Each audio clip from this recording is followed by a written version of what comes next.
પણ વાત હજી છે એટલે નંબુ મારા માટે નમતા હોય તો આજે નમવાની તમારે જરૂર નહીં. સાંજે તમે જાજો હાલો. વટમાં ફરતા હાલો.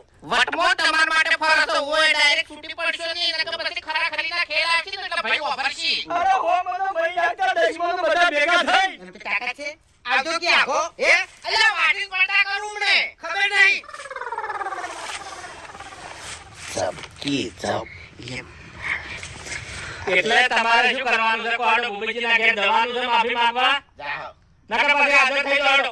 ના જાઓ પણ તમે એમ સમજાઈ દેજો કે યા પછી માથાકૂટ કરશી કે હાથ ઉપાડવા આવશી ને તો હું તો કોઈ નહીં બોલું પણ પછી એને પૂંતે ઝાલ્યા નહીં એમ. ખેડથી હું હાથનો છૂટો છું એમ એટલે બીજું કોઈ નહીં ભમાયા વગર કહેતો નહીં એની ચિંતા તમારે કરવાની નહીં. કેમ કે પોલીસ કેસ થયો છે ને એટલે તમને આમ કરીને આમ ઓંગળી નહીં અડાડે. તાકાત બહારની વાત છે ઓગળી અડાડવાની તાકાત બહારની વાત છે. આઘાત આવો મને કઈ વાંધો નહીં, ભોગવો તાર તો.